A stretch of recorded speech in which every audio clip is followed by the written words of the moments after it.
completely out of whack. I like it. Okay. I was thinking Lewis was excited about coming on the show, but we were both exhausted that evening. Mm-hmm. No brain. And Dude. you said you couldn't. It's like, good. Listen, I had the longest week of my life. Really? I had just gotten off work at 5:30 that night. Ooh. And I had on Saturday night. Anyways, I was ready to be done. Do you ever have those weeks where your brain is like mush? Yeah. Oh, yeah. All the time. That's what mine was. Yeah. Anyways. Yeah. But we need to do another time. Yeah, that's good. Well, this could be like a debrief, and we could just do like a little episode, and then maybe he can come in and we can do a full scale Oh, that'd be fun. breakdown of everything. I'd love that. We could just touch a little bit on it here, and then. Yeah. Anyways. You want to jump in then? Yeah, I'm ready when you are. Okay, it's rolling. All right. Welcome to the Ancient Way. I'm James. I'm Marlia. This is going to be the Africa recap. Africa recap debrief episode. James frolicked across the pond. We were gonna, we were gonna Oh, I want to tell you record. about that dream. Sorry. Oh, I had so many dreams. We were gonna record the special Togo Africa episode last week while I was in Africa. Lewis and I were gonna come on, and we were gonna remote do an episode, which would have been kind of cool. You know, because we were there, but then we were all exhausted, you included. And Lewis and I were talking about it. And I said, you know what? The only difference in the episode would be that we're geographically in Africa at the time of the episode. Yeah. Which is kind of cool, but then that's about it. That it doesn't matter past that point. Like, actually. And we were all tired. Completely relative. Yeah. Irrelevant. Relevant, yeah. So it really was irrelevant, except the cool factor. Yeah. But no one was wanting to do that. Anyways. Yeah. So tell us about it. Tell us about Africa. Yeah, just a do? generalization of the whole experience, which I haven't been on an airplane since I was 15 or 16. Wow. And then with all this recent vertigo stuff, I'm thinking like, is it gonna trigger an episode when we take off? And am I going to pass out on the floor? I'm gonna pass out and just be sick the whole time. What has that been, like 20 years then? Yeah, I don't know how. 15 years? Yeah, 15, 16 years. You're 31, yeah? Yeah. But it didn't affect me. I was good. It was fun. And I love looking out the window and stuff. Mm. But the first airplane trip from Dallas to New York I was in the middle, and there was a lady by the window, and she had a laptop and was watching a movie on the cell phone the whole time, just like clocked out of life, just doing all this stuff. And I'm like wanting to look out the window because I like looking out the window. Like that kind of stuff, like a dog. And like when we were coming to land, she ended up shutting her window, and we're about to land, and I want to look at New York. I want to see all the buildings and stuff. Anyway, she finally opens it. And I was able to see like the Statue of Liberty from a distance, which was cool. Mm. Still, she wasn't present. She was in a movie and work. But yeah, it was fun, the airplane trip. And then got to that airport. And then later on that evening, we flew out to Africa. And that was fun. Did you and Lewis fly together? Like, did y'all fly? We weren't right next to each other. Well, same flights, though. Oh, yeah, same flights. Yeah, we drove up to Dallas and everything. Oh, okay. We left here early that first morning. So we got on the airplane going to Africa, and how long's that flight? Like 10-ish hours. Mm. And we get on there, and Lewis was like, hey, they're going to feed us, and then it'd probably be a good idea to go to sleep. Try to sleep. And then we'll get there, and it'll be daytime when we get to Africa. So we eat and go to sleep, and I had 3 chairs empty. It was just me and this whole row by myself. Mm. So I like lay down and curl up into a little ball and go to sleep. And I'll wake up, and then we'll be in Africa. So I'm abruptly woken up in the middle of the night, to this African lady screaming, "Is anyone a doctor in here? We need a doctor."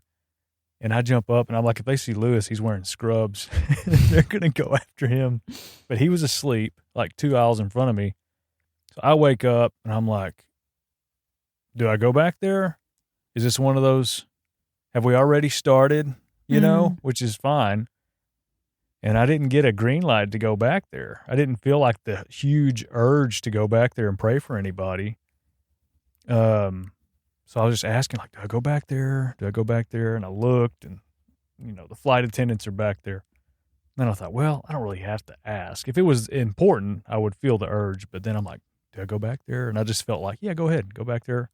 Check on everything. So I go back there and there's this guy on the floor.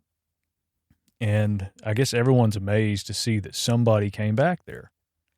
And the lady said something like, oh, thank God, a doctor. I'm like, I'm not a doctor. I'm not a doctor. I'm going to pray for him. I'm going to pray for this guy. And as soon as I said that, the lady just goes, oh, praise Jesus. And she starts speaking in tongues, this whole thing. And I'm just kind of annoyed by it. Like, it was excessive. I was like, God, I'll just pray for the guy. And then after I pray for him, I just look at him and talk to him. Like, you okay? What happened? Dude couldn't remember why he was on the plane. He couldn't remember anything. So I just spent time with him. We got him some water and I offered to help him to his seat and stuff. And we got him his cell phone and he opened it up. He knew the password. So I'm like, well, at least he's got that. Yeah. And so we helped him. And then I told the flight attendants, whoever's back there, I said, if y'all need anything or if he wants to get up and move, just let me know and I'll help. All this stuff. So nothing miraculous happened. It was just a weird situation. So that was the first story. Flexing, dude. Yeah. Flipping flexing. Yeah. You know what that made me feel like? Side note, when you told me this story, I instantly had such an appreciation for you. Yeah. And how you're like the security guard. Yeah. You're like, everywhere you go, you're like, I'm checking on things. I'm making sure, like, in the spirit, we're good. Yeah. And, like, nothing's going to happen. Yeah. Like, the level of confidence to roll up onto a dude that's laid out on the ground is brilliant to me. I was just like, you're like, oh, I'm here. We're good. Yeah. Let me pray for him. Not expecting anything. Like, but I'm here. I'm here. Yeah. So dope, dude. Yeah. We're the good guys. But that was the first thing that happened.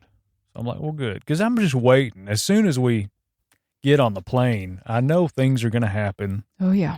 I'm like, all right, here we go. So that was the first one to wake up. It's like, all right, here we go. Adventure.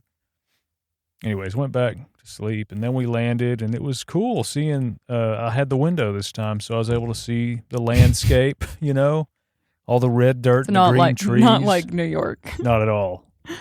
And all the tin roofs and stuff, and it was cool thinking, oh, I'm about to step foot on a whole nother continent. That was a cool thought. We get there. Anyways, we land. Just a whole new place. The airport was interesting and different, and everybody sleeps everywhere. Something in their culture is like they take siestas, like daytime naps. So I'm all for that. Yeah. So everybody would just find a spot in the airport that were working there and would just take a nap.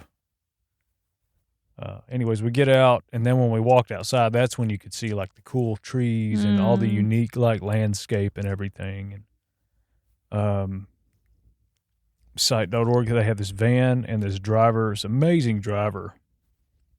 Their whole crew, the site crew is amazing. The ministry team, medical team, everybody's just epic. So go through a little bit. I don't know if we've dove into this. I mean, maybe a little bit on Lewis's, but basically there's a medical team that y'all work with here, but a medical team that stays over in Africa. No, we kind of manage things from here. This is the HQ, but the whole team over there, there's a medical team and a ministry team. They're all African. Right. And this is what they do. This is but they stay there year round. They stay there year round, yeah. Okay. And there's a medical or a director over there, Mesa, who's the director of everybody over there. She's epic too. But the whole team, I don't want to go into all the details, but like to see them work together and like from the process of like screening the patients, checking on them and all that stuff, all the way through surgery, and then post the next day when they take the patches off and preach the gospel to them they were just like this flawless team. That's incredible. And I'm like, man, you can't find that anywhere. You know, how well they worked together. And they did nearly 200 surgeries within that week. Just wow. It's pretty crazy to watch. That's wild. Yeah, it was cool. It was cool. And then what would you say was your favorite memory of that trip? The team. So it was the team. Meeting all the people. Made new friends. Did you tell them about the run? Lewis and I, our 1 mile run? Yeah, out in the wilderness. Yeah, we were sitting there and Lewis said, "Hey, you want to go for a run?" And I'm like, "In Africa? Just like this down the road?" Like, heck yeah, let's go. Let's go for a run. And we did. It was cool. I like exploring, and so we ran a mile down this road and then walked back. And you just pass by, everyone's walking down the street, and everyone was super friendly for the most part. It was cool. So Togo is right on the Atlantic Ocean, yeah? Mm-hmm. Where were y'all at on that side of Africa? I pulled up the map because I was curious. I didn't know where it was. We were in Lomé, which is the capital of Togo. Which is right there on That's where we landed. We stayed there a couple nights. We stayed there one night and at the beginning, and then 2 more nights throughout the week. But we drove up kind of north-ish, I guess. We went to like 2 other towns. One where the hospital was, where they were doing the surgeries. And then we drove further up north to the farm, which that was when it started to get into like mountain territory. Oh, that's cool. Which was beautiful. Yeah, it was just different. I mean, the whole thing was different. Traffic, life, everything. Because Togo is like real, like it's a narrow country in Africa. Mm-hmm. Do they have like their own ruler there though? Their own what? President? They have a president, yeah. Oh, okay. Yeah. But it was really tropical, the area. It was really hot too. It's like sweat. You sweat. Like I sweat nonstop. Wow. And then it would just randomly storm. Just like rain and stuff. Did you ever see the Atlantic Ocean though? Oh yeah, I almost went swimming in it the first night. I was so tired. I like put my swim shorts on to go hop in it. Yeah, but just so you could say you did it. Yeah, and just because I like the beach and stuff. That's super cool. But one thing that was interesting about everything, even the way that everybody operates, and like, you know, they're selling fruit and stuff on the street and traffic. It's just crazy. People everywhere. Yeah, no order.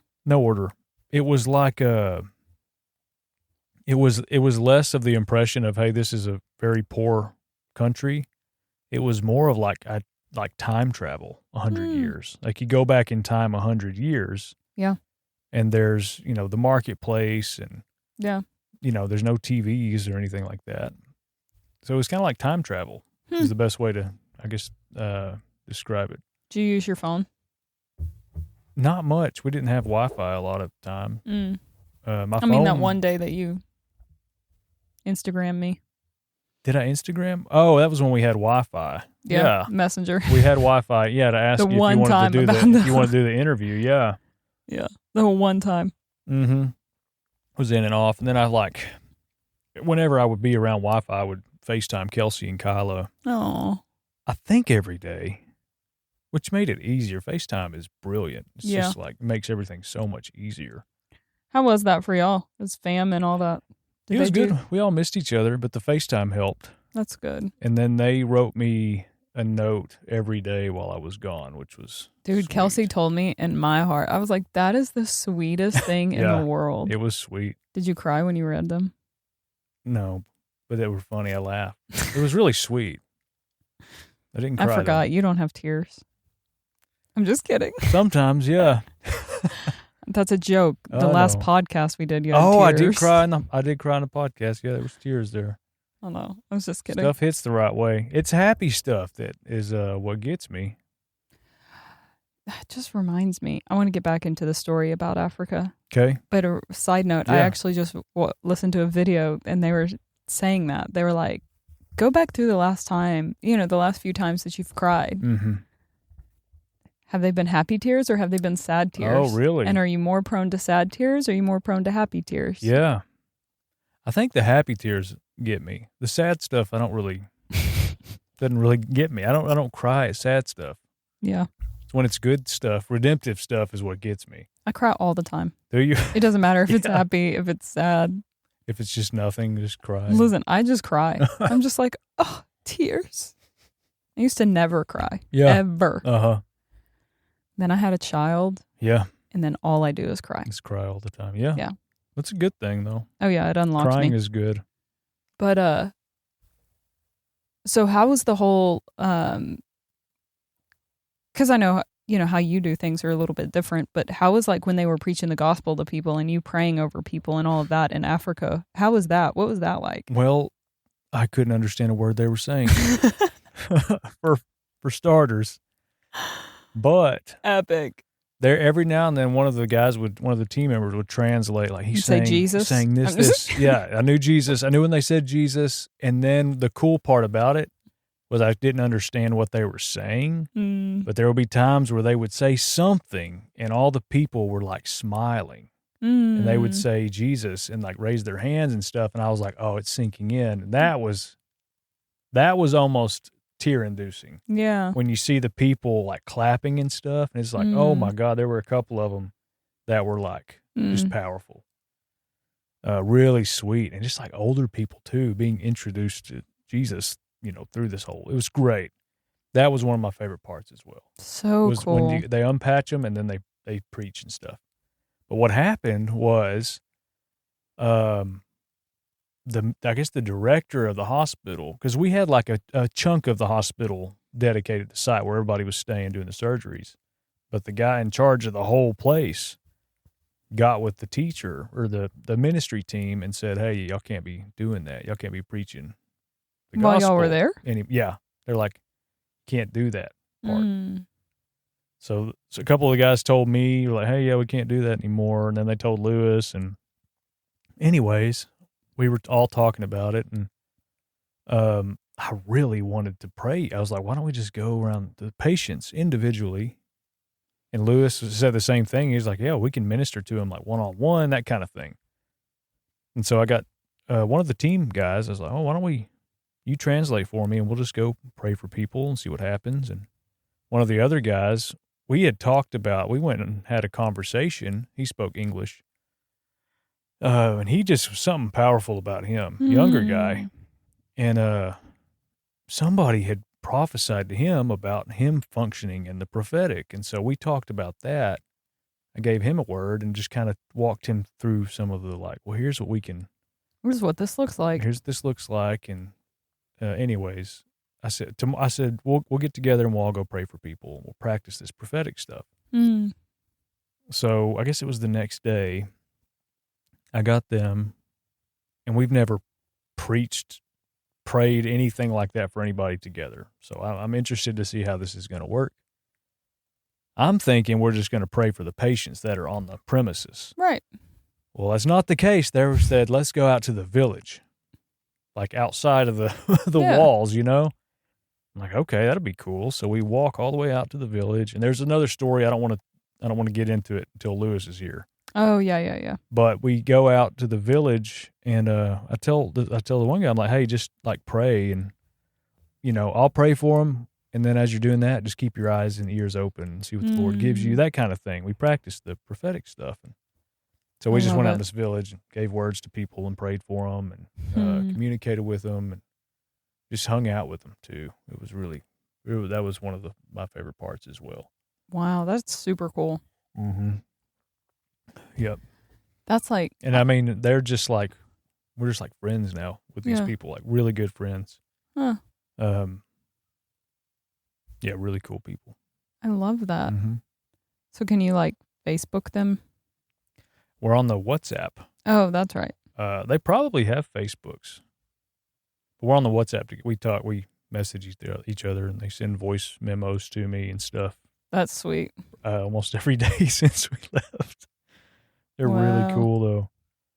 Do they all speak English? Not all of them. They speak a little bit. I was kind of bummed because I don't speak any of their any French at all. Is that what they speak, French? Mm-hmm. And I wanted to. The whole time I was thinking, man, I wish if I go back or when I go back, like I want to learn French, at least to a degree, so that I can talk to the people myself. Because it's one thing I was yearning to do was talk to the the villagers and the patients and stuff. Yeah. Without a translator. Yeah. Or to even say, just hello. Yeah, small talk with them. But anyway, so that's what I would do. Is just learn a little bit of French. So. Do you know any right now? Very broken little. How do you say hello? Tiny words. There's different ways to say hello. I'm not going to say it on here. Hello. Hello. That's what I said at first, and there's like that was the more difficult part was the disconnect. Yeah. The language barrier was weird and tough because it's hard to connect to people when you can't talk to them. Yeah. Well, you take for granted how much language matters. Oh yeah, for sure. And it's not all built the same way. It's like, anyways. And then the kids, there would be these school kids. At one point, they saw me and were amazed because I guess they'd never seen a white guy before, which was funny. But I was sitting down with the other two guys that we went out to the village with. These kids walked by and they're just like mesmerized. And all I did was like scoot over a little bit and they all jumped back. Like I was going to attack them or something, but then I let them know I was safe and we took pictures together and made them laugh and stuff. It was hilarious. Those kids are hilarious. It's so sweet. And also some of those kids that were getting surgeries, some of the bravest people I've ever seen because they just go into it and they were like happy. And there were needles involved. You have to deaden your eye to get the surgeries done. Like through here. Mm-mm. Yeah. And these kids were just troopers. Wow. And, they were, the staff was just incredible. I would trust them. I would easily get it. If I had cataracts, I wouldn't hesitate. Wow. Let them work on me. That's so crazy. Yeah. So that about sums it up. Lots of driving and seeing everything. Food was good. I had no idea what to expect with food. I knew going in, I made a resolve to just whatever it is, ingrain yourself completely in the culture and just roll with it. Yeah. All of it. Yeah. And I really enjoyed that. I enjoyed that part of it. I enjoyed the food. I ate everything. That was the hardest thing when I went to the Middle East. Oh, yeah? It was the hardest thing. The food for me. Couldn't do it. I couldn't do it. Oh, yeah. What kind of food did they have there? Like sheep brain and... Oh, yeah. That'd be tough, yeah. Sorry. It's Good okay. for you. No, I wouldn't do the sheep brain. Well, I didn't go that, like, I didn't eat anything weird like that. Immersing yourself. Ours was mainly, I was prepared to, but yeah. Ours was mainly rice and, like, vegetables and fruit. Mm. Fruit was amazing. I told Lewis, I'm going to throw all my clothes away, and I'm going to cram as many pineapples as I can in my bag and just pray that we get through the airport. But you can't do that, apparently. I was going to say, you can't take the fruit, can you? No, you can't. I wanted to, though. Those pineapples were great. That's amazing. Yeah, fruit was amazing. It's probably because it had no preservatives. Yeah, it was clean. And here's the thing. Breathing. The oxygen, I don't know what it was, but I could breathe out of both my nostrils for the first time, like probably ever.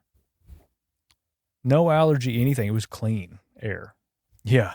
And then I get back here and there's pollen everywhere. Oh, so that was interesting too. It's like clean. That's super cool. I guess that's about it. I mean, there's a lot of little stuff in between and specifics to, going out into the villages and all the different things, the surgery and stuff like that. We did that, drove, stayed on the farm. Site has a farm out there as well. That was cool. I had a ton of dreams every night. First night I was there, I had like 7 dreams. And I woke up the last dream I had in that series of dreams was like these motorcycles were riding towards me. I'd angered somebody. They drove past me and I did something and made them mad, and they turned around, and right as they were about to hit me, I wake up. There's a bat flying on the outside of my tent, just circling it. All you can hear is its wings. And then it would take a crap on my tent, squeak and stuff, just like all that night, which was interesting. I was like, is this the voodoo stuff? Is this some kind of witchcraft? Which I didn't really experience. You didn't too encounter much. That? I encountered just a little bit of it. Yeah. And one of the, some of the people, it's just their lifestyle. Yeah. It's not so much a, big evil thing. I was prepared to confront whatever if it came up, but it's just what they do. Like one guy had an idol in his house that his ancestors live in it. Yeah. But I told him, we talked to him about that a little bit too, which was cool. Kind of smashed it a little bit. That's cool. Yeah. That's about it. Man. That's about it. I had more demonic activity than you did. Here? Yeah. In the States? I bet you did. It was kind of clean over there. I had a demon-possessed lady come into Native. Did you really? Yeah. Oh, my gosh. Full blown. Wow. Full blown. Like, eyes would shift, and she would speak in third person. Wow. Yeah. She would ask what the color of the walls were, because it was changing the frequency. Okay. She was like, this sounds so bizarre. I felt like I was talking with this was only in passing. I didn't ever actually get I never had like full permission to talk to her. Sure. But just with my staff, what they would tell me, they were like, it was like I was talking to an ancient being. Ooh. Yeah. Oh man, that's weird. Yeah. Yeah. That's probably what that was. It probably was an ancient being. Well, one of the ladies that works for me, she was like, hey, when I was in the room with her, because she was like doing a modality with her, she goes, I could hear whispers. Yeah. I could hear what they were saying. Yeah. And I told them, you don't have permission to read my mail. Wow. And she was like, and the lady who was possessed was like, I know, I've been trying to tell him to stay away, to stop looking into you. Wow. I mean, like. Is she old or young? Old? I mean, she's like in her 60s. Yeah. Freaking weird. Wow. Well, it's like that's the interesting thing, when you don't get a green light. Yeah. They probably want to hold on to it. They probably don't want it. No, the Lord actually gave me intel on like her and where they came in situation. at. Okay. But I never felt like I was leaving to go to another meeting because I was given an invitation to speak somewhere. And so I was going to that and I never felt like, like normally I'm very, very like, hey, welcome to my house. How are you? Like, I mean, that's what I say when people come into Native. Like, I welcome you. Yeah. For whatever reason, I literally just greeted her and that was about it. Like I never, ever got another chance to talk to her. Yeah. And then I got all these phone calls. Wow. Yeah. Anyways. Yeah. Yeah, some of that stuff is like, especially when you pick up on something like that. I had one of them in Africa and I didn't, like I wanted to, my person wanted to, cast some demons out of somebody or something like that. But then there was like a hold off, like they don't want it. Yeah. Yeah, it's not ready. Which is, it's not ready. And then it's like, yeah, you do that. And like we've talked about at some point, I think, is there some people in the world that like, they're so in it, they want them gone so they can have more show up and become more powerful or something. It's just like, and that's scriptural too. You know? Leveling up. Yeah. So you just go with it, with your gut on it, or what the Lord tells you. Yeah. Yeah, but it was a good trip. I love that. It wasn't like it didn't change my life. It wasn't like a life-changing, like. You're going to Africa. Liz and I talked about it. And just kind of, joking like, oh, I found myself in Africa. That didn't happen. It's like the only thing that's ever changed my life is the Lord. Yeah, exactly. That really is it. But it was fun. And that, like, I mean. It's like a vacation. Yeah, it was a vacation. It was a perspective. addition, not a shift. It was like something new and get to. Have you ever been out of the country? No, never. Oh, okay. I've barely been out of East Texas. Yeah. Yeah. But it was worth it. I would encourage people to go. Yeah. Go expand your whatever horizons a little bit. Mm-hmm. And ingrain yourself in a different culture and, eat the food. I would always, I always would want to go. Yeah. I want to go everywhere. Mainly because I'm just like, because I love the culture perspective. I love the shifts. I love the world's a beautiful place. Yeah. And people are beautiful. Yeah. It's like, yeah. That's why I would want to go. Not because I'm searching my calling. Yeah. Because I know I'm called here. Yeah. But, yeah, for sure. I am too. It's one thing it did is it helped me. It was great. I would definitely go again. I'd go anywhere. But it was you really feel your calling when you're anywhere, it just kind of reinforces who you are, I guess. Yeah, it was cool. That. It was cool. And it was just, there was a kind of a full circle moment too. Cause remember months ago I prayed for adventure and then Lewis called me and this was kind of a bit of a fulfillment of that. And there was one moment where, we were walking down the street at night with our bags and stuff. And, the director from Togo was there. And we were walking down the street. She said something like, she said, this is an African adventure. She said it like 2 times. She said, African adventure. And I'm like, yeah, that's what I prayed for. Yeah. And that was kind of like this is what this is kind of thing. I love that. Yeah. Yeah, it was cool. What an unlocking. Yeah, it was cool. And then talk about one thing it did do is I had an email right before I left for one of my jobs, and it was a guy said he had a buffet of issues he wanted to chat about. I have zero tolerance for complaints, just little petty stuff. I just don't. It's a waste. It's like you need to grow up. That was one thing I guess I brought back with me was, you can kind of see some of the petty stuff. It's like, which I've always felt that way. I always say if this was The Walking Dead, a lot of people are not going to make it because too comfortable, way too comfortable here, and we take things for granted. It's like, we should be thankful. And when I got home, I was like, man, I was like super thankful. I was like, wow, we really have a lot. It's the shower for me, man. Yeah. The bucket shower. Yeah, it was the bucket bath. Bucket bath. That's what you do. It was as weird, as... was it refreshing? It kind of was. I kind of clicked into adventure mode, and it was kind of like went with it. It kind of came with the territory, and I was like, this is what I asked for. I kind of, love sleeping in the tent, love sleeping and being outside. You can go to the bathroom anywhere. You pee like a big dog anywhere, and nobody cares. Everybody does. All the women? Oh, yeah, everybody. I mean, it's kind of, it's just what they do there. So. Just wow. Yeah, yeah.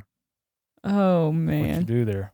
That's kind of an interesting thing, too, because it's like people aren't so, I don't know. It's just, here, it's like if I go to the bathroom like a big dog in the park, you get in big trouble for that. Yeah, you get arrested. But there, it's like there's no weird, ulterior, perverted motives.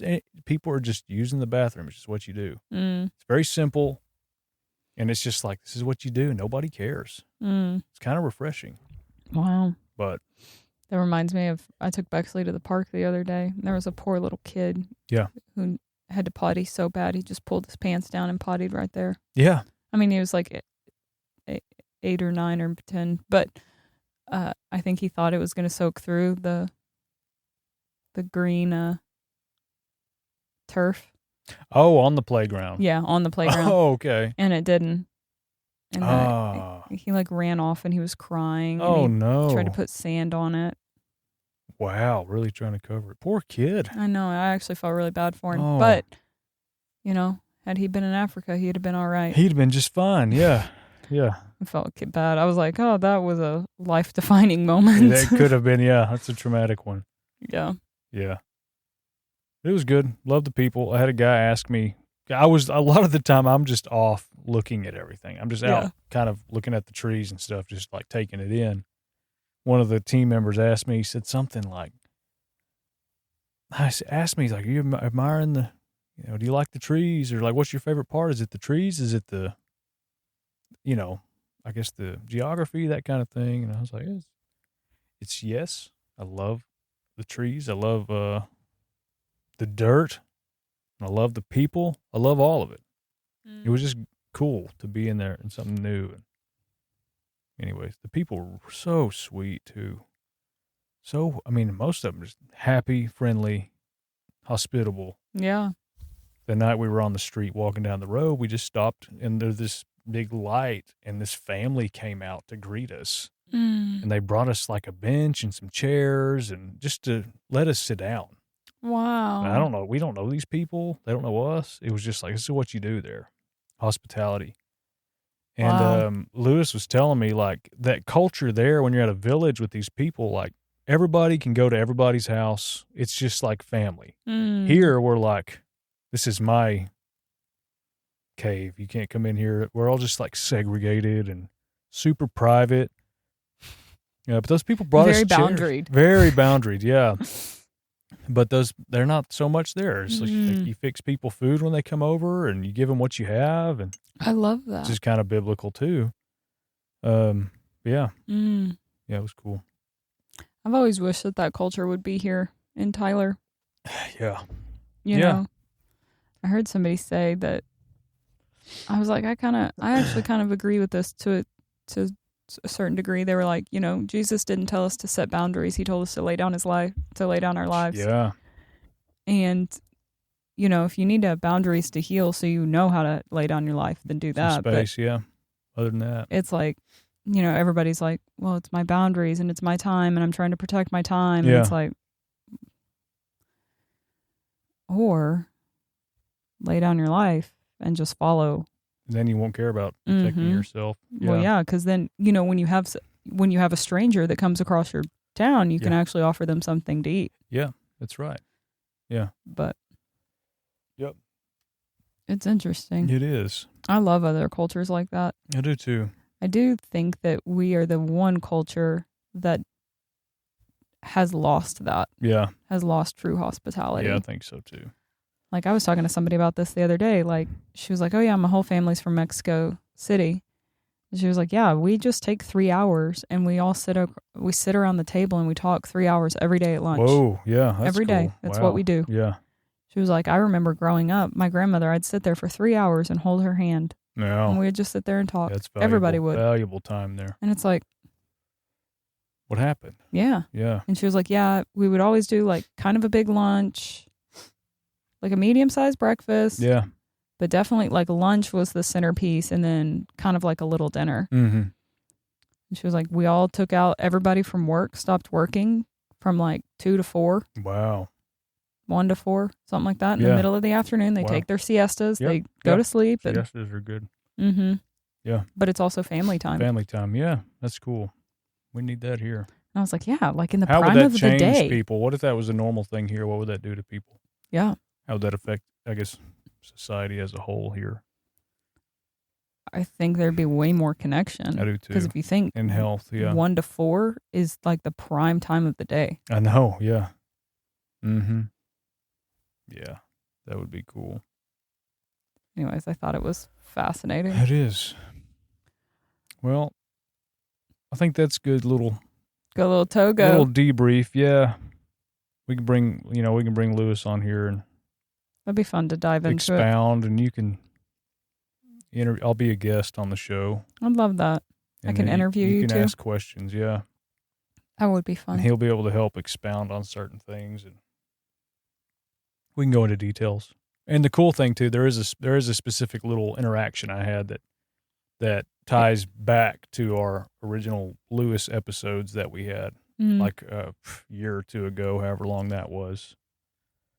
So that's a cool connection point. I guess you could tell everybody now, hey, go listen to those episodes right now. Oh, yeah. Those Lewis episodes. They're literally the only episodes that don't have a title. It just says Lewis Swann, part 1, 2, and 3.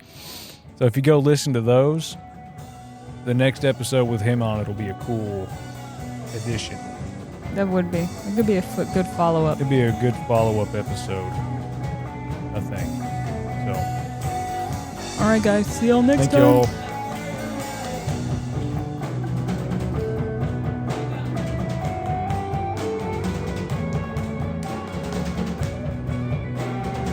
If you enjoyed this episode of the Ancient Way podcast, drop us a like, share with your friends, share with your family.